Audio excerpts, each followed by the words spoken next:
Oh, say can you see, people, Americans, patriots, this is a momentous moment. We are witnessing a political revolution in the United States. One man has chosen to put his hat in the ring, and has the establishment running. They do not know how to control this man. That man, of course, is Bernie Sanders. Tonight, Bernie Sanders is addressing an overflow crowd in Madison, Wisconsin, to over 10,000 people, people waiting outside to see and to hear him. So who is this man, and why are so many flocking to him now? We are going to discuss the burning issues of the day, from fracking, making your toilet blow up, to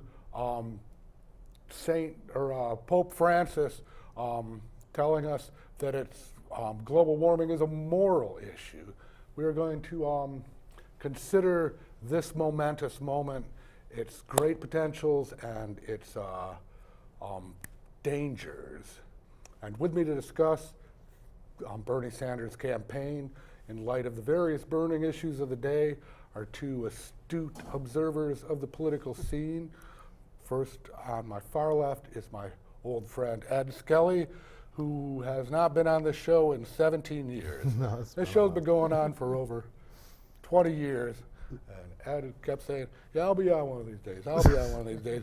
But only Bernie Sanders can get him up and on to our show again. So welcome, Ed. Thank you very much. I feel very motivated. Another new friend of the show. This is your fourth time? I think so. In the last 2 years. Leesha Fagan, another astute observer and strong supporter of the Bernie Sanders campaign. You're working on the fracking campaign. So let's begin with burning issue 1, fracking. Pope Francis, global warming, the Dalai Lama throwing in with the Pope and saying, yes, this is a moral issue. Let's talk about that. Well, sure. Ed, you've met the Dalai Lama. Well, I didn't get to meet him. Oh, you went to a talk you gave. Yeah, I got to speak a few times. It was really nice. Really a world leader, for conservation and human equality, human rights. I haven't heard anything he's got to say about Bernie Sanders yet, but I am not surprised at all that he's in line with the Pope. I think it's also a great move, the Pope stepping forward and telling people that it's, caring for the world and future generations should be considered a part of their faith, that's how they lean. And I like the idea of people of faith being encouraged to see a broader world view and understanding the repercussions of our actions. That's great. Mm-hmm. And being reminded that the Bible tells people that we are stewards of the earth. It's not there for us to dominate, but to care for. Well, different people interpret the Bible differently, of course. There are those who say God told us to subdue the earth and control it and profit from it. And these are the same right-wing corporatist Christians, the kind of people behind the TPP, which we're going to talk about in a minute too. They are poo-pooing the Pope, even as these same forces are poo-pooing Bernie Sanders. Well, because what the Pope says gets in the way of their commerce and their profits. Well, for a long time, they've been using religion to put their agenda forward. Even the Catholics in the Republican fields, such as Jeb Bush and Santorum, are pretty much saying that they're not going to listen to the Pope on this, because their God is really money, and the Koch brothers are really their Vatican. Mm-hmm. So it's really the right wing having its own war on Christianity. Yeah, right. Well said.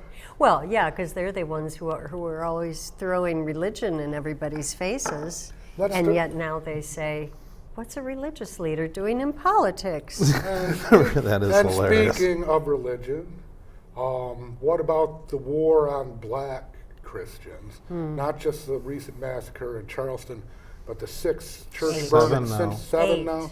Eight now. Well, it keeps going up. Yeah. Even as Bernie is addressing 10,000 in Madison, these little creeps are sneaking behind, carrying around their weapons. The only thing, something to make them feel big. They're going to burn down churches. Now, this is a real attack on a real form of Christianity. One of the more successful branches of Christianity, I think, is the African American Church, which has helped sustain their communities through hundreds of years and in the civil rights movement, and is still an important part of their culture. Their culture is coming under brutal attack from the rear guard actions of the Confederate traitors who want to keep their flag of hate flying. This is the danger of this momentous moment. Here we see the whole world suddenly opening their eyes to all the progressive possibilities. On the one hand, we get marriage equality. On the other hand, we get the TPP. The corporations are not going to let this go easily, and neither are the dead-end reactionaries, such as these church burners or this storm roof guy. So this is a dangerous moment as well as a moment to celebrate. So don't celebrate too soon or let down your guard too much. You always have to watch those who justify hate. I mean, I think, not to get too lofty about it, but it's a good rule of thumb for just sniffing out the things you encounter in the world. Those who justify hatred, eventually, really it's everybody's turn eventually, but, I watch what's going on in the South right now, and I can't help but think of Camus' The Rebel, famous. Have you ever read The Rebel? I have not. Stephen hadn't either, and it surprised me. To massively paraphrase, Camus draws this point where he talks about how oppressors, for instance, those who hold slaves, feel the fear of eventual, tidings. Eventually, these rebels are going to want freedom, and they're going to want revenge. But the fact is that almost universally, those who are enslaved, when given freedom, have all they want. They're not looking for vigilantism. They're not looking for revenge. They just want the chance to live a life.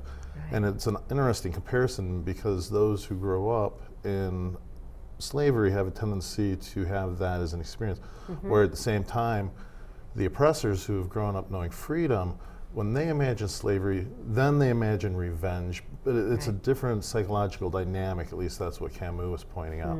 And here, you've had all these hundreds of years of whites in the South, at least in my opinion, behaving in a way where all of their actions are guarding against this eventual revenge they fear, but they're the ones that are just constantly perpetuating the violence. Trying to start a race war. Exactly. Which was Roof's plan. His Want to explicit start a motive. race war. Because this limited individual walks in and kills these people, and all of a sudden you actually really have it starting a war, but not in the way he perceived, where blacks would strike back. It's just that he encouraged other despots in the cause to step forward out of their own sense of desperation at changing times too. It's sort of like the class war. As Bernie Sanders says, there's a class war and the rich are winning. Well, there's a race war. Right now, it's only the white supremacists who are striking out. They're striking out in more ways than one.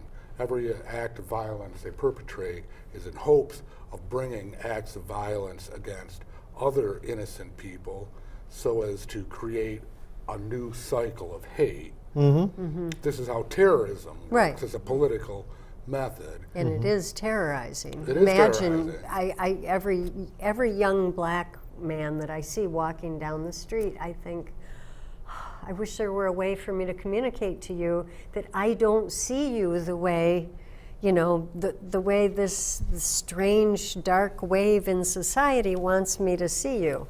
I see you. You're a person, and yet we hear over and over how the parents feel like they have to coach their sons, most especially, on how to stay out of the way of being killed if a police officer comes up with some reason. Don't give them any reason. As I noticed, even your black cat was instinctively afraid of the police when we were today. Oh my. Well, you know, they're very sensitive creatures, as are we all in our way. So we have our Yeah. blind spots. The problem is, with this Root guy, you noticed how he was taken alive. He wasn't put in handcuffs, of all things. Oh, another thing to mention that I heard brought up today, they've questioned his roommate. Okay, that's nice. Everybody, for instance, who knew the Znayevs with the Boston bombing, everybody connected to them in any way was under investigation. They weren't just interviewed. But this guy does this, and we talked to his roommate. Oh, that's okay. You know, to be honest, I'm not trying to say maybe that's all that was really required, but Right. there's no even-handedness whatsoever. There was It a difference obviously in a the treatment. profiling. Oh. They're going to treat this as a hate crime, but they're not going to treat it as terrorism because they don't want to investigate how he was radicalized by the CCC's website. She himself says, oh, until I started reading this white supremacist literature, I didn't know how bad things were, which is the way Of indoctrination. terrorist organizations recruit terrorist dupes. And this was an act of terrorism with terrorist intent. Right. So he said, I want to start a race war, and he's encouraged other people to commit other acts of arson and terrorism. It fits all the definitions of terrorism, and yet it's not going to be investigated that way. No, he could even really be, I would think, tried with treason. Treason. He tried to incite a race war. Oh. I mean, Yeah. he tried to literally, Create upheaval a in war our within nation. Yeah. the nation. Well, these are some deep topics we're getting into, but on our schedule, we were going to watch a young man from New Progressive Era who is going to consider the Bernie Sanders race. So when you can cue that up in the booth, we'd like to take a listen to him. It's interesting, but when we come back, we will be talking about race and Bernie Sanders in terms of the fact that he only gets polls 3% amongst African Americans. Hillary Clinton is obviously the favorite in the Democratic Party presidential primaries. She has the name, the prestige, the resume, the establishment, the money. I mean, she seems to be the inevitable candidate. In the polls, Hillary Clinton is pulling 50 to 60% of Democrats. However, the next highest percentage is about 15%, and it belongs to my guy, Bernie Sanders. Now you're probably saying, so what? Hillary Clinton still has the majority of Democratic voters on her side. She's leading him and any other candidate by at least 35 or 40%. She isn't losing, especially to a radical, extreme, old crank socialist. Okay, all understandable arguments, but before you go dismissing my guy Bernie Sanders, listen up. Number one, the majority of this country agrees with Bernie Sanders, believe it or not, on nearly all of the issues. Yes, the majority of the country agrees with socialist Bernie Sanders. Bernie wants to raise the minimum wage. Vast majority of the country agrees. He wants to raise taxes on the rich. Majority of the country agrees with that. He wants to stand up to Wall Street and end the greed culture that exists there. Majority of the country agrees. Bernie Sanders wants free college for all. Majority of the country agrees. Bernie wants to fight climate change. Majority of the country agrees. Bernie wants free health care for all. Most of the country agrees. Now on all of these policies, raising the minimum wage, fighting Wall Street, free college, fighting climate change, free health care for all, are they radical? Are they extreme? No. And most of America agrees with you. Then, number two, Bernie Sanders is on the rise. Do not forget, this guy is an independent senator out of the great state of Vermont. I'm sure half of us can't even find Vermont on a map. And due to all of these circumstances, just a few months ago, he was virtually unknown to the vast majority of Democratic voters. It wasn't until he declared his run for president and began traveling around the country, spreading the progressive message. that he began to pull overflow crowds at his speeches. 4,000 people in Minneapolis, 5,000 people at his campaign launch in Burlington, Vermont, hundreds upon hundreds of people in the small rural towns of Iowa. And this rise is backed up in the polls as well. Just a few months ago in March, this guy was barely pulling 5% of Democratic voters. But granted, he hadn't announced his run for presidency. Okay, at the end of April, when he finally announced his campaign, just over 7% of Democratic voters. Now, this guy is pulling 16% in some national polls. In New Hampshire, which is obviously a key state in the Democratic primaries, he is at 31%. And just above him is Clinton at 41%. A few months ago, he had never even eclipsed 20% of the vote in New Hampshire. Among liberals, they are dead even in New Hampshire at 38% each. Here comes Bernie Sanders, ladies and gentlemen. Just think about that. If this momentum for Bernie Sanders continues, he and Hillary could be very well be neck and neck once the primaries roll around. And there's a long time between now and then. Bernie Sanders' profile is going to explode even more once the debates begin in the fall, because the progressive message would start soaking up the national spotlight, and that is not what Hillary Clinton needs. However, lately she has been trying. Welcome back to OSE Could You See? This is Wednesday, July 1st, 2016. This is an open discussion.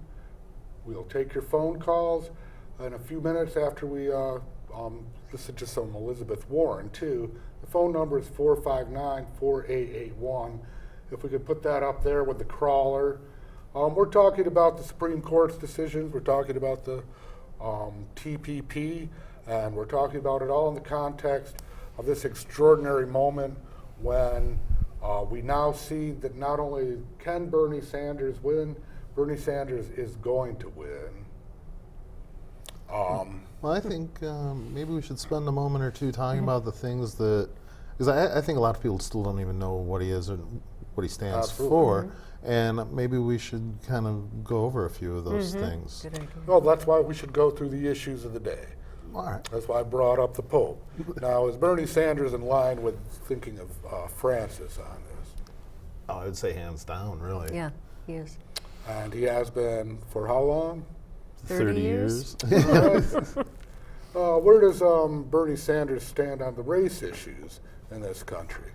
I know that he marched with Martin Luther King in '63.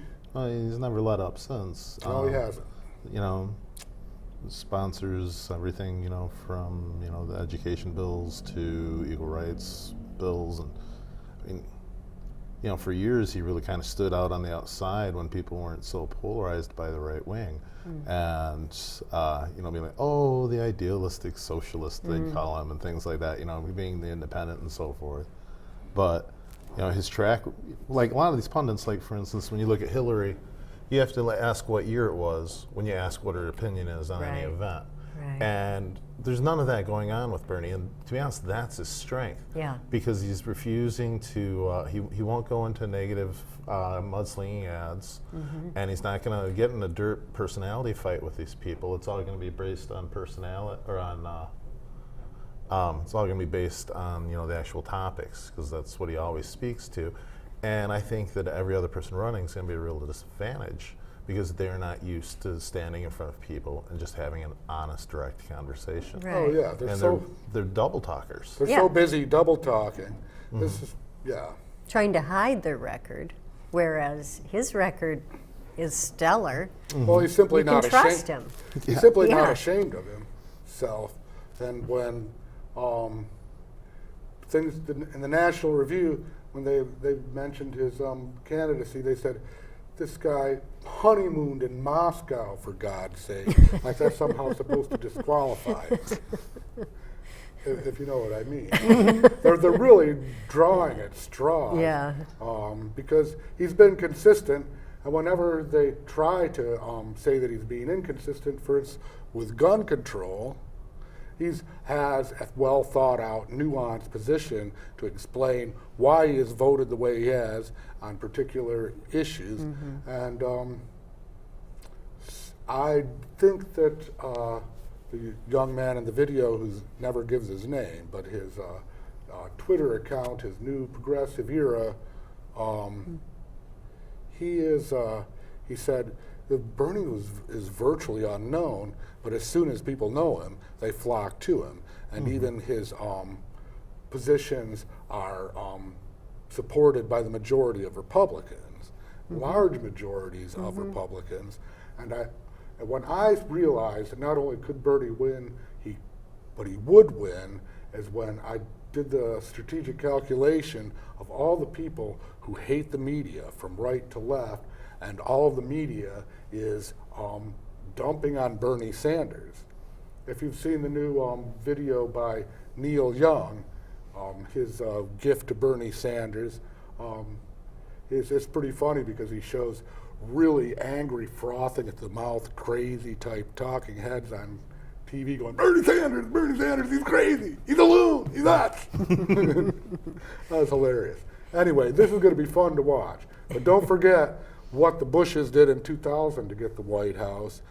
We are not out of the woods. Bernie could be elected, and the international corporations could say, well then, tough luck, we're going on strike. You know, what if the big banks say, hey, we don't want to be broken up? Yeah, we're freezing up all the credit. Yeah. Plunging We're everybody back into another recession. We're going to plunge your economy back into the Stone Age because we have the levers of financial power. There are dangers. There are dangers. There are, but I think we should also remember something else that Bernie's been a big advocate of, standing alone on this often, is his interest in the prosecution of the leaders of the institutions which got us into the last recession. And he's been pushing all along for them to be tried criminally for their crimes. And I would also hope that some of those people might keep that in mind if they get ideas. Too big. Because I don't think that I don't think he's beyond prosecuting people for their crimes, financial as well. I think that'd be a nice change of pace also, you know. You watch some guy sitting in prison for 5 years for a crime that was nothing but somebody steals retirements from hundreds of people and nothing happens to them. You know, Right. Well, there's just story after story that goes along those lines. Bernie's position, of course, is to break up the too big to fail banks. He says if they're too big to fail, they're too big to exist. Anyway, Elizabeth Warren is queued up there. She's going to talk about the TPP.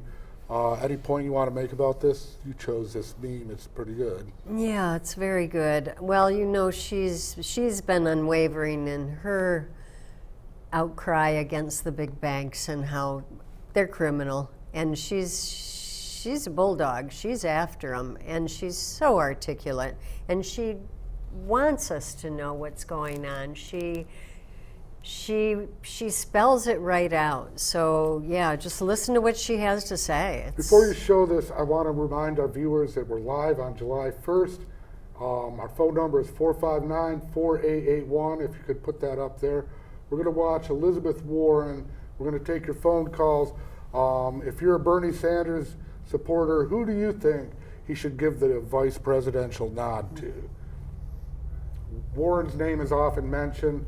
Well, let's get a bit of the wit and wisdom of Elizabeth Warren. She is extremely concerned and leading the fight, as you know, against the TPP. Respect property rights and the rule of law, like the United States, should be more competitive. And if a company wants to invest in a country with a weak legal system, then it should buy political risk insurance, which is available. The use of ISDS is on the rise. From 1959 to 2002, there were fewer than 100 ISDS claims worldwide. But by 2012 alone, there were 58 cases. That's in 1 year. Here are some examples of recent cases under various treaties with ISDS provisions. A French company sued Egypt because Egypt raised its minimum wage. A Swedish company sued Germany because Germany decided to phase out nuclear power after the Fukushima disaster. A Dutch company sued the Czech Republic because the Czech Republic didn't bail out a bank that the Dutch company partially owned. And American corporations are getting in on the action too. Philip Morris is trying to use ISDS to stop Uruguay from implementing new tobacco regulations aimed at cutting domestic smoking rates. Now, ISDS advocates point out that, hey, so far this process hasn't hurt the United States. And our negotiators, who refuse to make the text of this trade agreement public, claim that it will include a bigger, better version of ISDS that will protect our ability to regulate in the public interest. But with ISDS cases exploding in the last several years and more multinational corporations headquartered abroad, it is only a matter of time before such a challenge does serious damage here. Letting a panel of arbitrators replace the U.S. legal system with a complex and unnecessary alternative on the assumption that nothing could possibly go wrong seems like a really bad idea. This isn't a partisan issue. Now, I don't often agree with the conservative Cato Institute, and I suspect they don't often agree with me. But this morning, the head of Cato's trade policy program said that ISDS, and I quote, raises serious questions about democratic accountability, sovereignty, checks and balances, and the separation of power. And he went on to say, these concerns about ISDS are, quote, ones that libertarians and other free market advocates should share. I think that's right. Conservatives who believe in American sovereignty are outraged that ISDS shifts power from American courts as envisioned by our Constitution to unaccountable international tribunals. Libertarians are offended that ISDS effectively offers a free taxpayer subsidy to countries with weaker legal systems. And progressives should oppose ISDS because it allows big multinationals to weaken labor and environmental rules. Giving foreign corporations special rights to challenge our laws outside of our legal system is a bad deal. So long as TPP includes investor-state dispute settlement, the only winners will be international corporations. There you go. Well, Elizabeth Warren, her name is often mentioned as a likely running mate for Bernie Sanders, but there are others, and we'll talk about that, and we'll take your phone calls, 459-4881. Now, ISDS is a tribunal that would supersede U.S. sovereignty and the sovereignty of other countries to strip those countries of any laws that would protect the environment or workers if those laws were in the way of a corporation making a profit, either by extracting minerals or by enslaving people and workers. These guys, you know, while the Supreme Court is giving us some liberal decisions, the global hegemony's agenda has been going forward apace.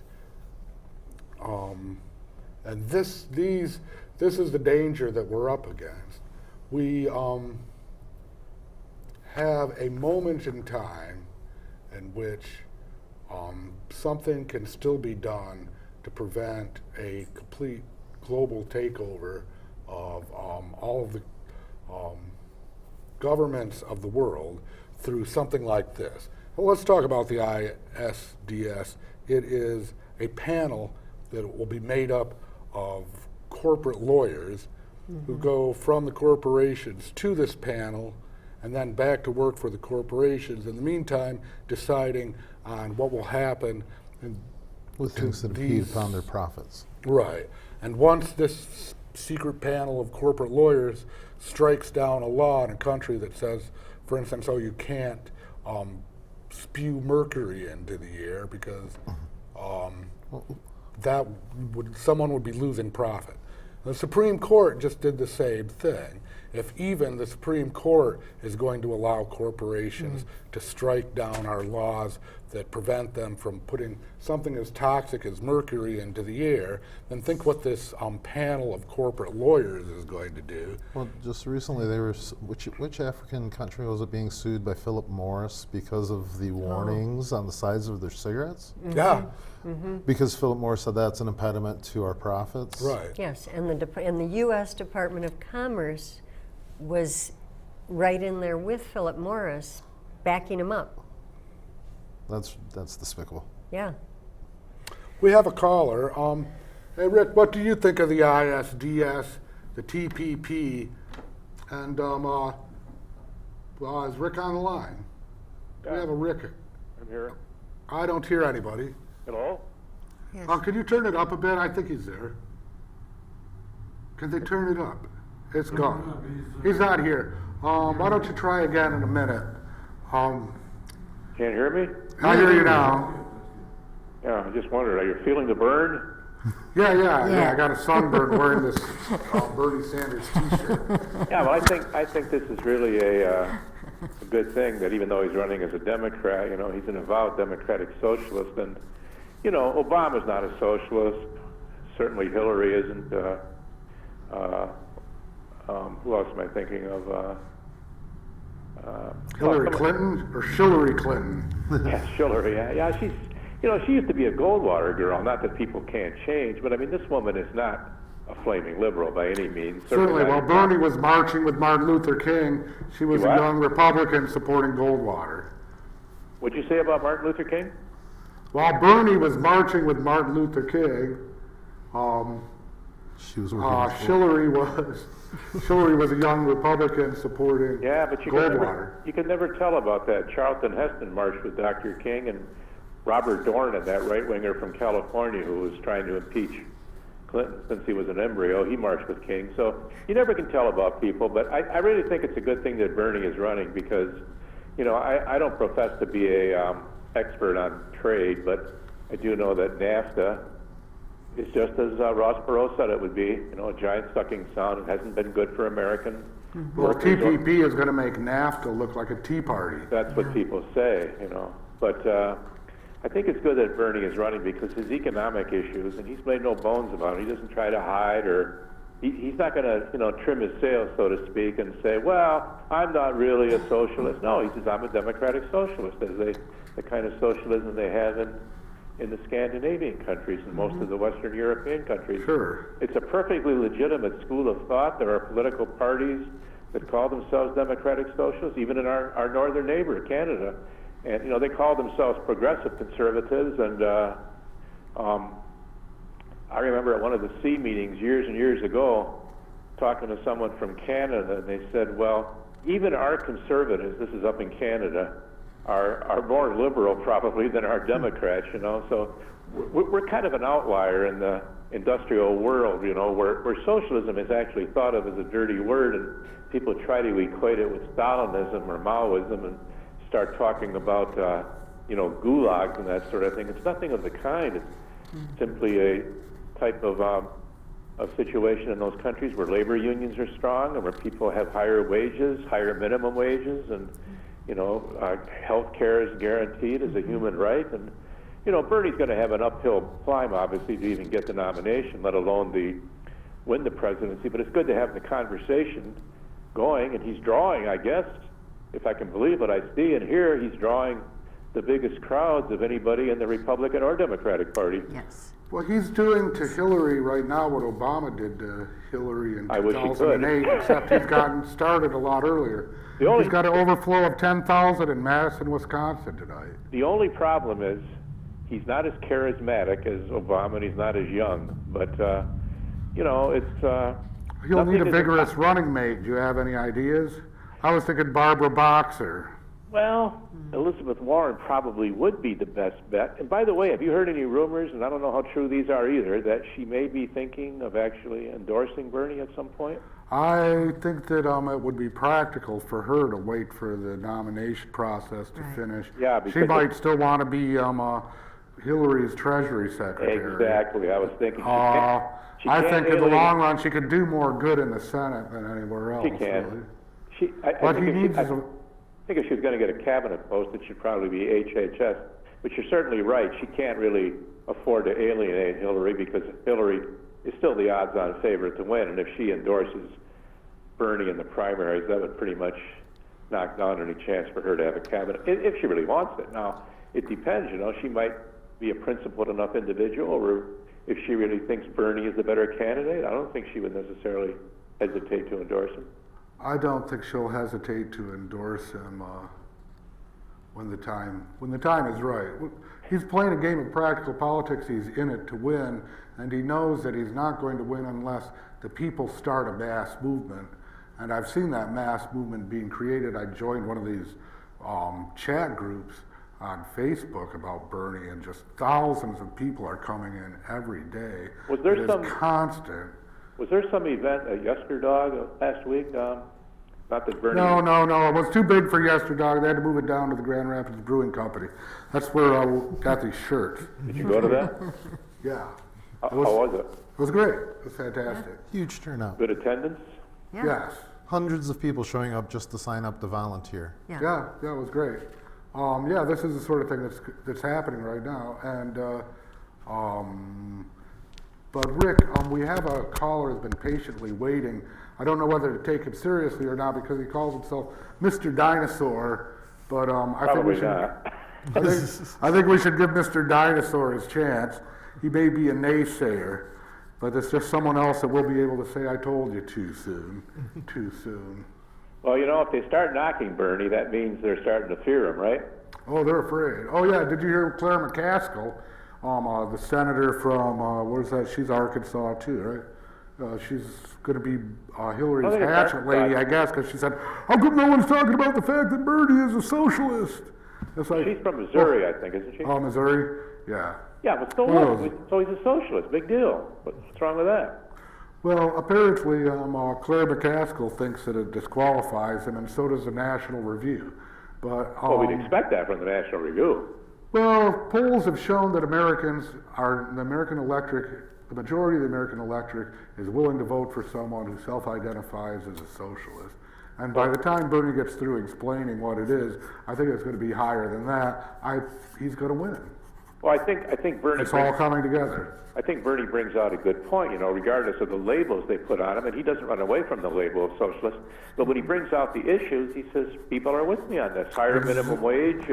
Even the Republicans are. So I got to get to Mr. Dinosaur, Rick. All right, thanks for the time. Yeah. Thanks for the call. Mr. Dinosaur, it's your turn. You better hurry up, extinction is nigh. Mr. Dinosaur. Yes, hello. Hello, Mr. Dinosaur. This is the dinosaur. The dinosaur. Are you doing the dinosaur dance? It is a very echoey voice that I hear. Yours is a bit too. Maybe if they turn it down a bit. Well, Okay. Just go ahead and talk. It'll be fine on TV.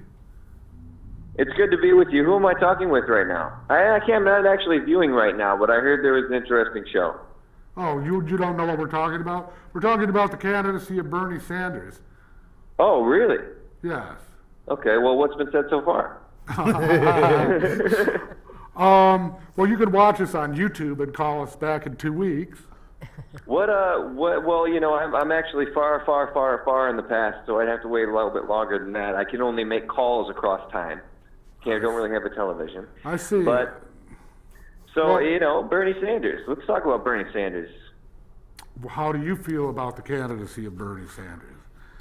Well, when people first started getting excited about Bernie Sanders, my reaction was, this is all just, you know, something to distract us, I guess. I didn't really think that he really had a chance. I kind of, you know, laughed in the face of people who were talking about trying to gain momentum for him. And I'm seeing a little bit more in social media about how he's gaining on Hillary Clinton and stuff like that. But I don't know. I feel like it's sure. He's risen from 2 points in New Hampshire to being in a statistical heat with Hillary Clinton just since his announcement 6 weeks ago, 7 weeks ago. 5 weeks ago. 5 weeks ago. So Bernie Sanders' momentum is unlike anything I've ever seen. It's sort of like where Obama Obama came to by January of 2008. Bernie is way ahead of where Obama was, and he's apparently doing the same thing to Hillary that Obama did, but in that case it was mainly people's not really being sure of where Hillary really stood. Right. But with Bernie Sanders, feeling that I get from the comments in these chat groups, that there are thousands of people just actively talking about this, is here is a man who says exactly what he thinks. Here's a Do you man. think that'll last? Do you think that there won't be something? It's lasted in his entire political career for 40 years. You know, the first time I heard about Bernie Sanders was in the mid-'80s from someone from Vermont. He said, yeah, there's a guy running for mayor of Brattleboro who's a socialist. And I'm like, well, he's likely to go far, you know, because Americans have been taught to hate anyone who calls themselves a socialist. But For a this is long a new time. movement.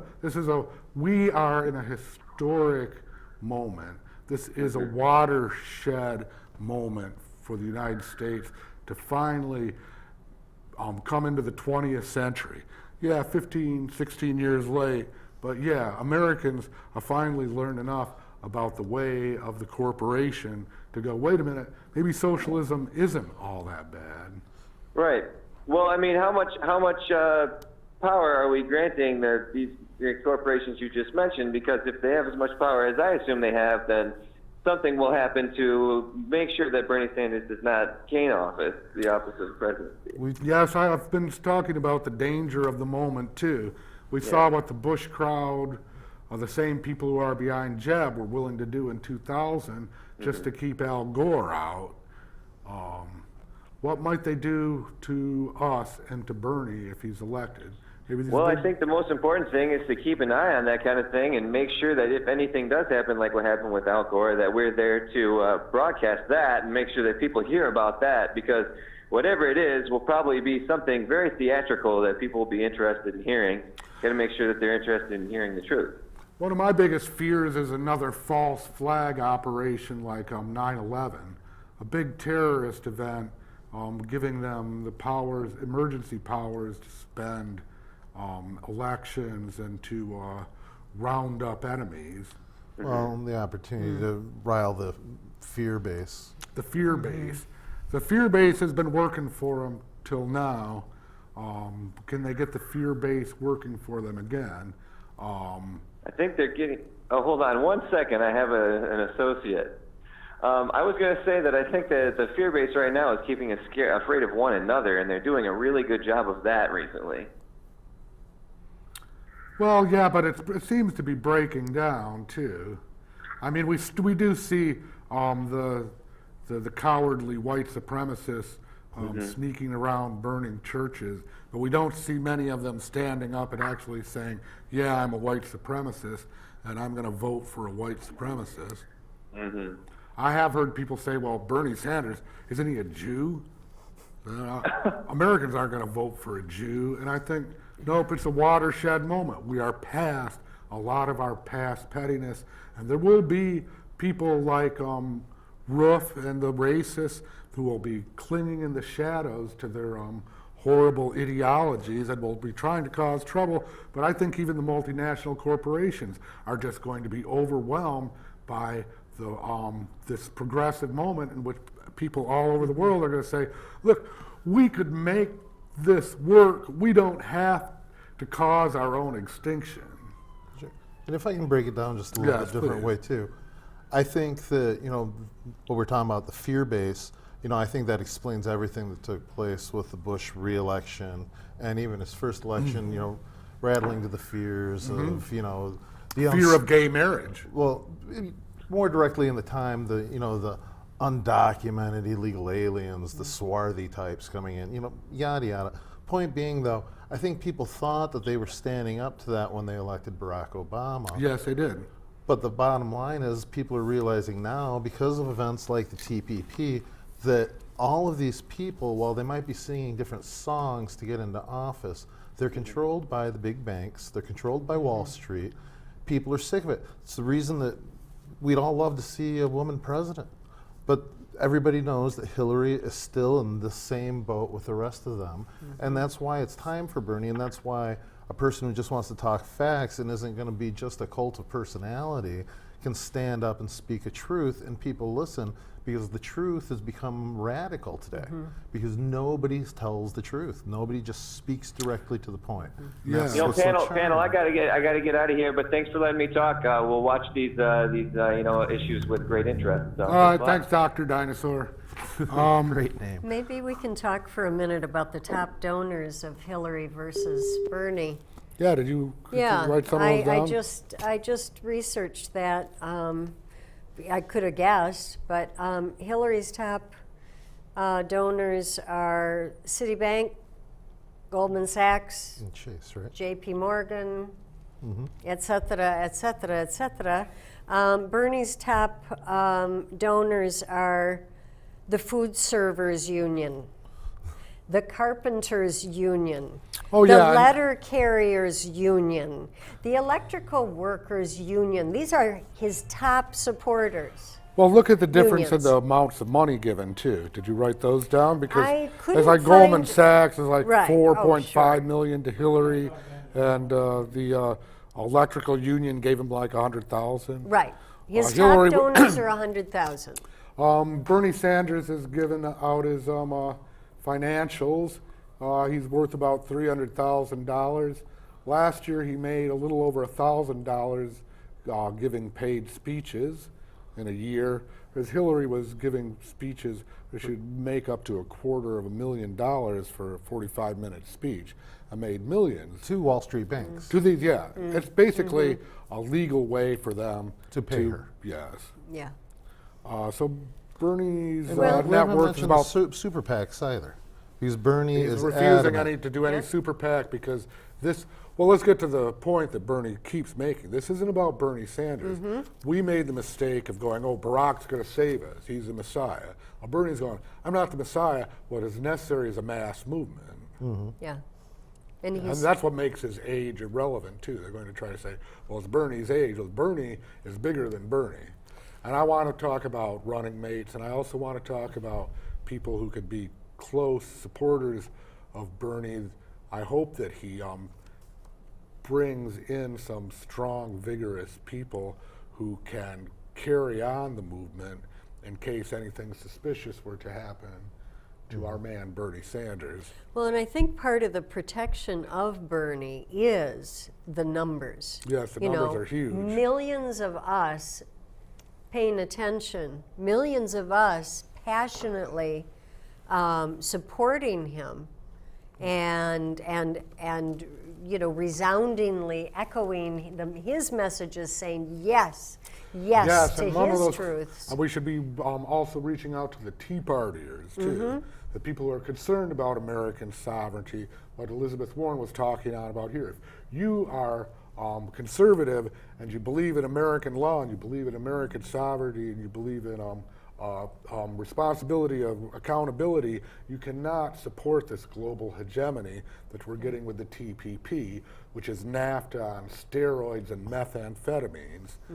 Well, if I can offer to, I got to watch Bernie on Tom Sanders last week, and Tom Hartman. Tom Hartman, and somebody called in and said, "Well, even if you were elected, what do you expect to be able to change? You know, you say you don't have control of the House or Senate. You know, what are you really going to be able to do?"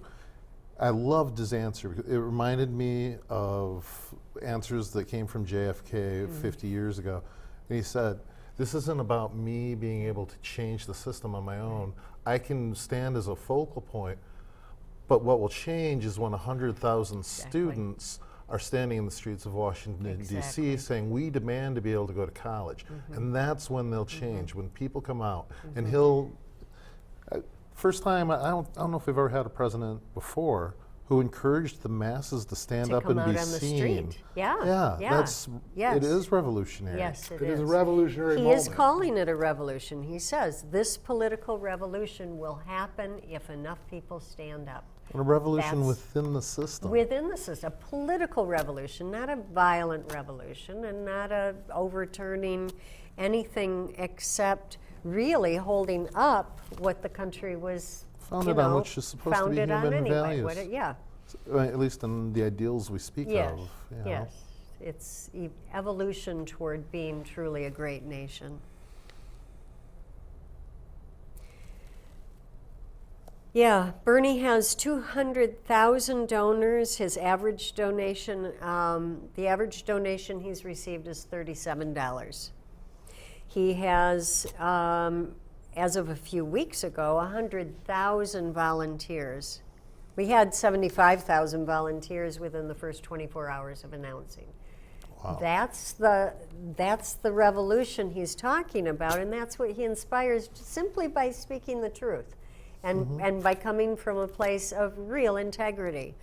He's there for the sake of everybody in this country and the country.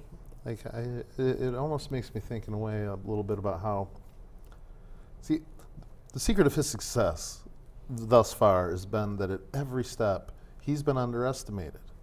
And people said, there's no way he can do this. But, you know, when he's sitting there, you know, back in New Hampshire, you know, he's running all over the state, and all he's doing is he's just telling people the truth and what he thinks. You don't have to agree with him, but you know he told you the truth about what he's going to do.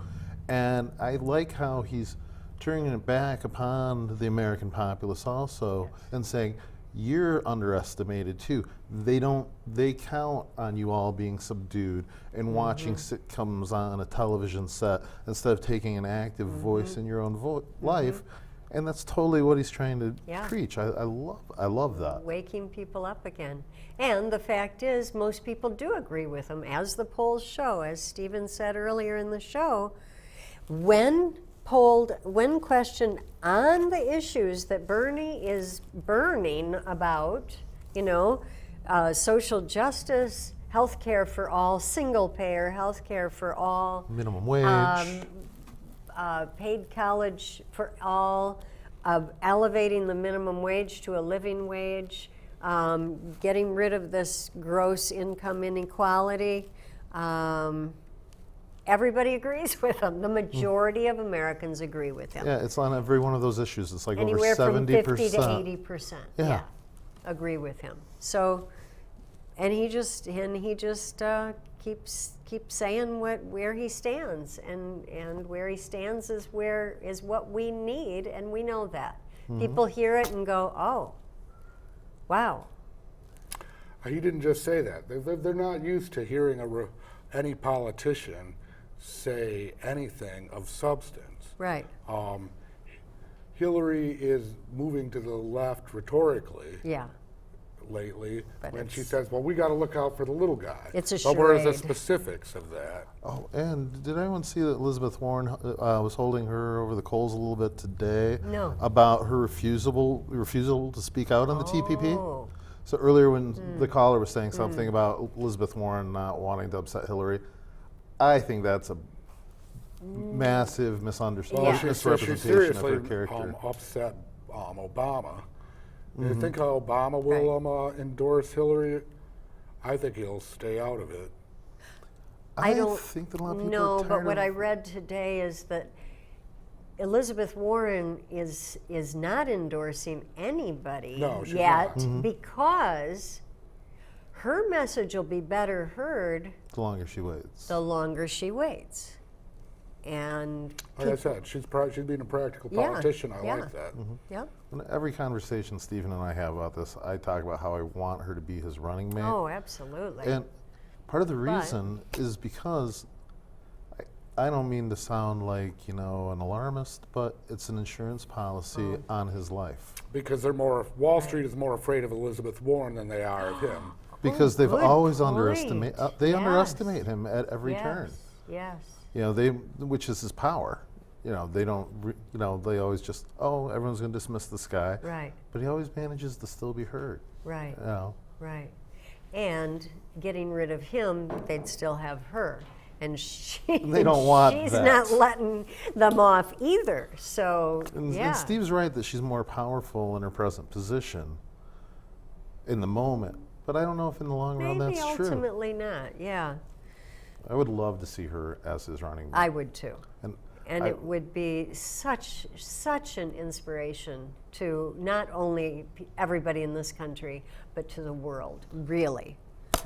Yeah, they might think we've yeah, woken I up mean- from our madness of stupidity. Yeah. Yeah, maybe America would be cool again. And it is long, nigh time that a woman was in the White House, you know. But the Vice presidents president, don't have very much power, but She president would. can allow a vice president to have power. Yes. Look, Exactly. Bush let Cheney have so much power. Well, these are interesting discussions. We live in interesting times, and we're going to have an interesting election cycle. I hope that you are paying attention, because one day your grandchildren might ask, what did you do in the revolution of 2016? Did you with save me this tonight? world, or Yeah. did you save us a future in this world, or did you sit by were your you part hands? of it, or were you watching TV, reality TV? So, someone asked me today, what was the difference between nihilism and what's the opposite of nihilism? I said, oh, probably Fox News American exceptionalism. But anyway, so that's it? No, we're supposed to still be talking. 15 seconds. Oh, good. Oh, Well, great. Well, it's been great. being I making forgot the to wear show. my T-shirt, so I made a. 2 credits. I love Bernie. Bernie Sanders. Bernie. We're all about Bernie. All right, good. Still talking. Well, that was cool. That was fun. It's been too long. Yeah, 17 years. Yeah, is that the longest stretch anyone's gone in between appearances on the show? I would think so. We've had a fun story like that in the Amazon. You could have made one up. Oh, You're exploring. Kentucky,